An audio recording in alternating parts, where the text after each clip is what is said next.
Secret invasion के episode 3 को आप लार्जली एक फिलर एपिसोड बोलेंगे जो सेटअप करता है आने वाले एपिसोड्स को, पर ये एपिसोड भी काफी सारे ईस्टर एग्स छोड़ता है, तो स्पॉयलर्स रहेंगे। तो अगर आप चाहते हैं मैं भी फ्यूरी की तरह ये बोलूं,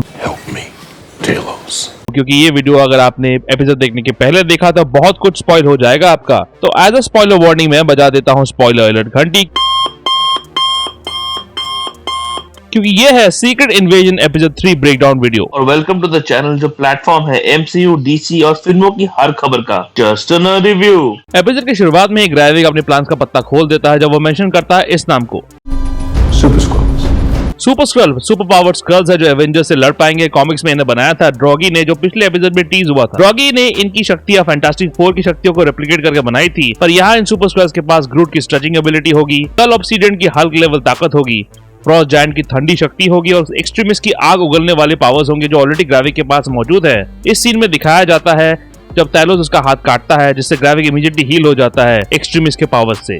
तो ग्राविक ऑलरेडी अपने आप पर एक्सपेरिमेंट्स करवा रहा है। वैसे जब ग्राविक काउंसिल के सामने अपना सुपर स्क्रल वाला प्लान डिस्कस कर रहा होता है, डाल्टन कपल के रूप में स्क्रल्स दिखाई देते हैं। ये स्क्रल्स है, इस सीन से क्लियर होता है जब असली रोजा डाल्टन मेमोरी पैड में चिपकी हुई दिखती है। इसी सीन के दौरान वॉल में एक फोटो है जहाँ लिखा है scientist makes a new DNA discovery. क्या ये डिस्कवरी एक जीन की तरफ इशारा है जो ऑलरेडी एक ह्यूमन के अंदर मिल चुका है, जो है Kamala Khan miss Marvel series में। Kamala, there's something different in your genes, like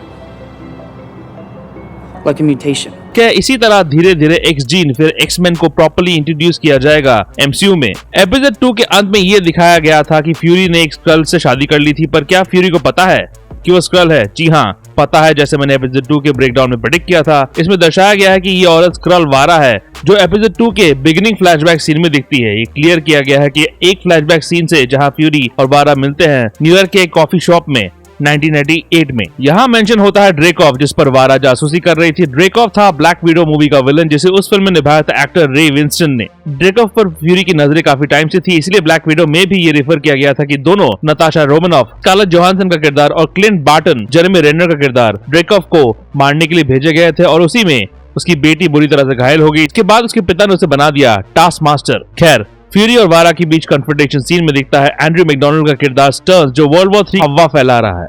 तो इसका मतलब ये हो सकता है कि स्टर्न्स जैसे सारे न्यूज एंकर्स जो बड़ा चढ़ा के बात करते हैं सब एलियंस है। कुछ भी। इस सीन में फ्यूरी के ब्लिप के बाद अचानक चले जाने पर बहस होती है। वारा का पॉइंट ऑफ व्यू समझ में आता है। 5 सालों तक उसने विधवा की जिंदगी जी, जब फ्यूरी स्नैप के बाद धूल में मिट गया था। फिर ब्लिप में वापस आने के बाद भी स्नैप का फ्यूरी पर इतना असर हुआ कि वो वारा को छोड़ के निकल गया स्पेस में सेबर बनाने के लिए। इस सीन से ये भी क्लियर होता है कि वारा भी ग्राविक से मिली हुई है, इसीलिए एपिसोड के आखिर में ये सीन दिखाया जाता है जहाँ वारा को एक बंदूक दिया जाता है, शायद फ्यूरी को मारने के लिए। ऑब्वियसली फ्यूरी को पता है और उसने इस फोन में कोई ट्रैकिंग डिवाइस रखा होगा। ये निक फ्यूरी है, ये अपने बाप पे भी भरोसा नहीं करेगा। I'm Nick Fury. Even when I'm out, I'm in. ग्राविस और थैलोस मिलते हैं लंदन पोर्ट्रेट म्यूजियम में, जहां दोनों बात करते हैं statesman of world war 1 painting के इर्द गिर्द, जो एक real life oil on canvas painting है सर जेम्स गुथरी द्वारा 1930s में बनाया गया था। फिर होता है ये क्रैकलिंग सीन जो ट्रेलर्स में दिखाया गया है। सबके होश उड़ गए थे इसे देख के, जब इस कैफे में बैठे सारे लोग ग्राविक का लुक ले लेते हैं। थैलोस ग्राविक को देता है ये धमकी, You think I'm gonna let you continue this war under the cover of anonymity? Mistake, and I'm gonna tell every army on Earth who it is that's attacking them. You'll lose the element of surprise. जो actually secret invasion comics का plot line है, जहाँ लोगों को पता चल गया था कि स्क्रल्स लोगों के बीच में है और कई सारे बड़े बड़े फेमस लोग स्क्रल्स हैं और इन्वेजन आ रहा है। हो सकता है एमसीयू अर्थ में भी इस सीरीज के थ्रू ये चीज फैल जाए कि स्क्रल्स ऑलरेडी अर्थ पे है। वैसे इस एपिसोड में थैलोस और फ्यूरी के बीच गहरी दोस्ती को बहुत उभारा गया है, जो दर्शाता है कि शायद मरिया हिल की तरह थैलोस भी शहीद हो जाएगा इस जंग में। ऐसा राइटर्स तभी करते हैं ताकि इमोशनली मैनिपुलेट कर पाए लोग जब भी अंत आएगा किरदार का। इस सीन में ग्राविक अपने कॉफी में दूध कम चीनी भर देता है, जो एपिसोड 1 के इस सीन पर रेफरेंस है। They're at their most formidable when they're threatened. ये लाइन नॉट है एवेंजर्स असेंबल सीन पर, जहां सारी ह्यूमैनिटी एक साथ मिलकर लड़ी थी। पहले एवेंजर्स 1 में लोकी के खिलाफ, फिर एज ऑफ अल्ट्रॉन में अल्ट्रॉन के खिलाफ, फिर एंड गेम में थैनोस के खिलाफ। इस एपिसोड से 3 और छोटी मोटी चीजें मालूम पड़ती है। ओलिविया कोलमैन के आउल का नाम है Nicholas Fury with an eye patch. Talos को डॉग्स वाला फंडा समझ में नहीं आता कि इंसान कुत्ते पालते क्यों हैं। You know what? I don't get the whole dog thing. इसलिए फ्यूरी का कैरियर की फ्लर्कन बिल्ली घूस के लिए प्यार कैप्टन मार्वल मूवी में समझना मुश्किल था थैलोस के लिए। फाइनली स्कल्स की वजह से ही फ्यूरी की आंखें हर जगह थी एवेंजर्स के आने से पहले, इसीलिए फ्यूरी बन पाया शील्ड में कांस्टेंट प्रमोशन के साथ। फ्यूरी को सब फ्यूरी ही बुलाते हैं, ये फ्यूरी ने कैप्टन मार्वल सीन कहाँ भी था। Everybody calls me Fury. Not Nicholas, not Joseph, not Nick. Just Fury. इसीलिए वो थैलोस को पकड़ पाया था कैप्टन मार्वल में, Excellent work, Nicholas. और यहाँ इस आदमी को पकड़ने में भी यही फंडा काम आया एज उसने फ्यूरी को बुला लिया निक। फ्यूरी गन पॉइंट पे लेके आता है रॉबर्ट फ्राइब्राइस के बेटे को, और ये स्क्रल इस बच्चे से इतना इमोशनली अटैच हो गया है कि उसने थैलोस को जाने दिया।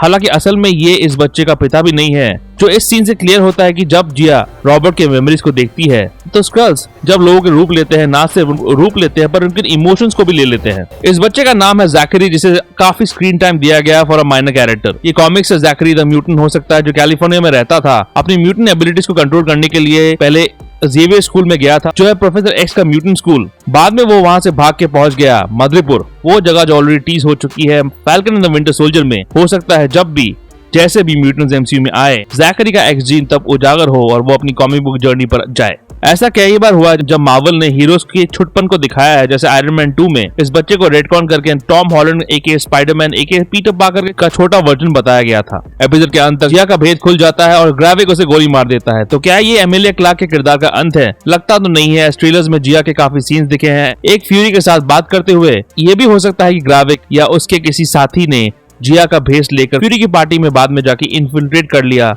हो। इस एपिसोड के आखिर में वारा दिखती है हाथों में बंदूक के साथ, और उसे एक फोन आता है और आवाज दूसरी तरफ होती है डॉन चीडल की। You looking for this? अगर ये कोई डाइवर्शन नहीं है तो चीडल का किरदार एक्चुअली एक स्क्रल ही है, जैसे मैंने पिछले ब्रेकडाउन में प्रेडिक्ट किया था। तो कब बदला गया रोडी को, सिविल वॉर के बाद या एंड गेम के बाद? उस पर बात होगी किसी और वीडियो में इन डिटेल। क्या सिर्फ रोडी स्क्रल है या और भी एवेंजर्स इस दल बदलाव में शामिल हैं? देखना इंटरेस्टिंग होगा। फ्यूरी की तरह मैं भी एक बात कहना चाहूंगा, Because I am useless without you. Like subscribe कर दीजिए प्लीज, क्योंकि Because I'm useless without you. Secret invasion से रिलेटेड सारे वीडियोस डिस्क्रिप्शन बॉक्स में डाल दिए हैं। रिसेंट वीडियोस जैसे कार्तिक आर्यन, कैरा एडवानी स्टारर, सत्य प्रेम की कथा का रिव्यू वीडियो आखिर में है, चेकआउट जरूर कीजिएगा। और ऐसे एमसीयू थ्योरी वीडियोस के लिए देखते रहिए just an review. Just an review के अपडेट्स के लिए और छोटे बड़े स्निपेट्स के लिए फॉलो कीजिए ऑन ट्विटर @ProNerdReview201 में। कू ऐप में आप मुझे फॉलो कर सकते हैं @ProNerdReview पे, और ProNerdDiaryBlogspot.com में भी आपको अपडेट्स मिल जाएंगे।